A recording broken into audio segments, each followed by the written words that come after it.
All right, Wildcard weekend is set. It kicks off Saturday with the Chargers at Texans. I can't confirm this, but I saw a tweet about this that said that the Texans, every single wildcard game they've played in their franchise's history has been the Saturday 4:30 game. Is that true? Can you confirm this? Did you see this? Mike, this is absolutely true. So I write up our NFL schedule every single year, and you don't know who's going to be in what slot, but I can pre-write the Texans at 4:30 Eastern on Saturday because that's the slot where the NFL doesn't care what the viewership's going to be because it's going to be the lowest of the week. So we're going to throw Houston in there, and we don't care who they're playing. Incredible. And when we're going to power rank them, it's actually the lowest one by power ranking, surprisingly. Then Steelers at Baltimore Ravens is the nightcap, 8 p.m. game. Sunday, we got Broncos at Bills at 1 p.m. 4:30 p.m. we have Packers at Eagles. Sunday night is Commanders at Bucks. And then Monday night is the Vikings at Rams. Let's power rank them. What is your 1 through 6 order in terms of watchability for this wildcard weekend? Let's see. Real quick, there is a game on Amazon. Amazon's got their first game ever. That's Ravens Steelers. So if you do not have Prime Video, you should subscribe. But everyone has Prime, right?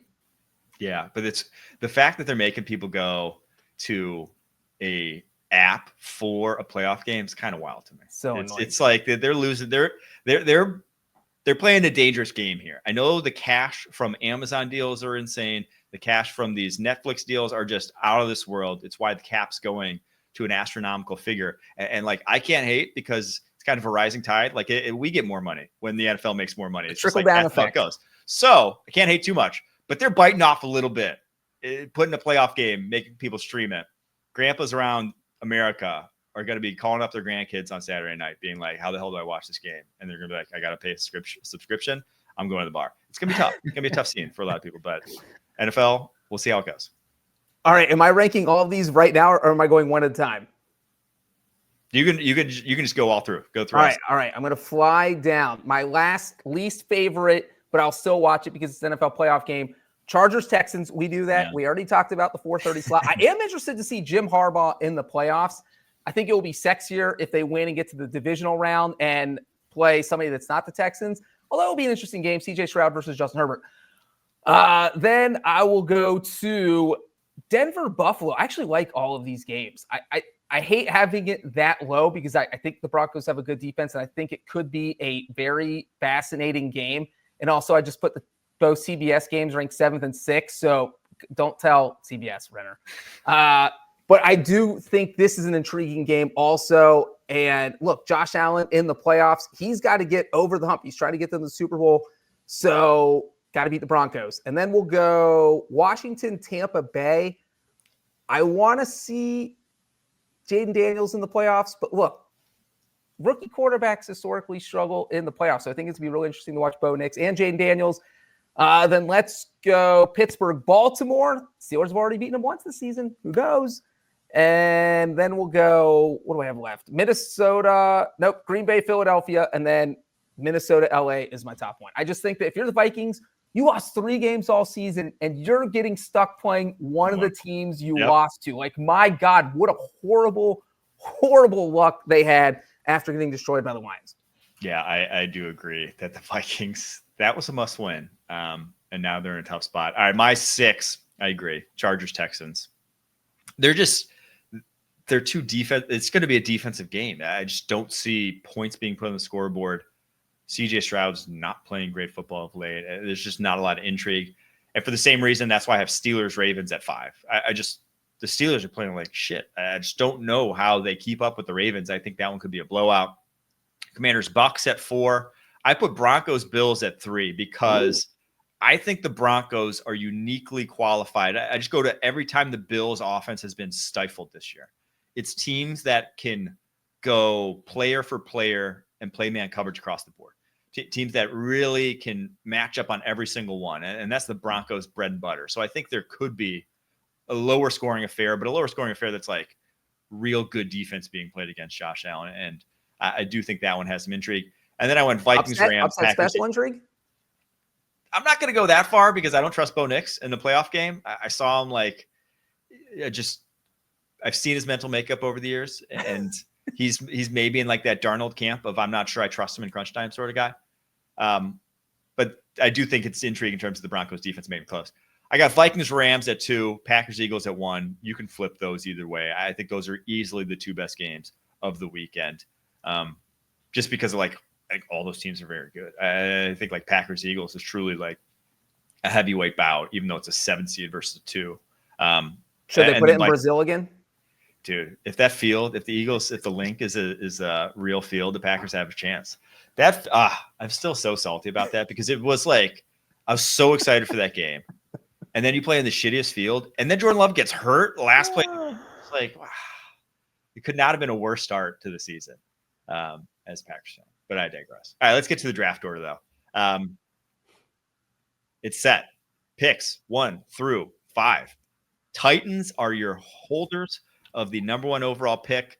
Benjamin Albright, Denver insider-ish guy. I don't know his exact title. He said that the Titans like Cam Ward. Take that with a grain of salt. He's pretty connected. He has good takes usually. And if for Tennessee, and I just know evaluating these quarterbacks that I have Cam Ward head and shoulders above the rest of the quarterback class. So I fully expect him to be a Tennessee Titan. After that, Cleveland Browns at number 2, New York Giants at 3, New England Patriots at 4, Jacksonville Jaguars at 5, Raiders 6, Jets 7, Panthers 8, Saints 9, Bears 10. Which one's the most interesting to you of these top 10? To me, the Cleveland Browns are the most interesting because I think you could make the argument that they should draft a quarterback. And it would make sense because when you have another quarterback making $46 million in fully guaranteed money, it would be nice to have a cheap quarterback who could maybe compete for the starting job or at least sit behind Watson for a year and then you get rid of him. So it would give you an out if you took one with the 2nd overall pick, and everyone in Cleveland would be on board with it. But I don't know if they'll do that because of all the money they still have committed to Deshaun Watson. So to me, it's Browns and then probably Giants.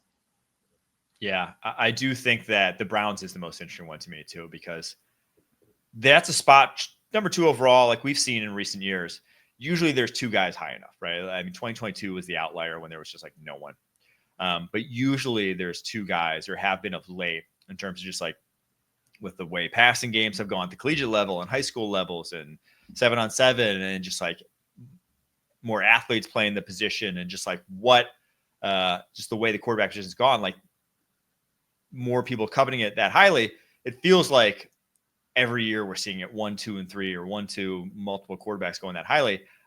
I'm not sure if this is the year. I do think the more I watch and have watched this class, it's Cam Ward. And then I would not necessarily take a quarterback at number 2 overall. Not to say that Shedeur Sanders won't be a good NFL quarterback. I just don't know if I see a guy that's like surefire franchise heir apparent to Deshaun Watson, definitely better than like Jameis Winston, who's on the roster sort of guy. And so it's wild how, like, when you evaluate the draft, how different draft classes can be, because I think this draft class, I'm not like breaking any ground here, but I think it's like really bad. I think there's maybe 4 guys that I would definitely want. After that, you're getting guys who truly last year's class, probably the number 8 overall pick in this year's class, would have been drafted at the back end of the first round to top of the second round last year's class. Like, that's how different these classes are year on year in terms of top end talent. And so if you're the Cleveland Browns, you're like, yeah, I could draft, maybe a guy who would have been quarterback 7 a year ago at number 2 overall. Or I can maybe get like a Travis Hunter or another elite pass rusher across from Myles Garrett, which would be insane for that Browns team. So I think that's kind of the inflection point of how they feel about this quarterback class. But I do think the Tennessee Titans are like over the moon with what happened today and the New England Patriots, because obvious Will Levis isn't the guy. I was a fan of him coming out. I thought Renner, we're looking at this graphic of every time the Titans have picked first overall. 1973, John Matuszak. Do you know a fun fact about John Matuszak? I don't know any facts about John Matuszak. He played Sloth in the Goonies. Oh, wow. That is a fun fact about John Matuszak. So we'll be able to mention that. Anytime you have a draft podcast, you can mention that, because I feel like most people don't know that, and it's a weird fact. That is a good fact. But the Tennessee Titans, I mean, I think Gamore's great. So we'll see how that ends up playing out. But have to think that New England Patriots fans are a little upset with how today went.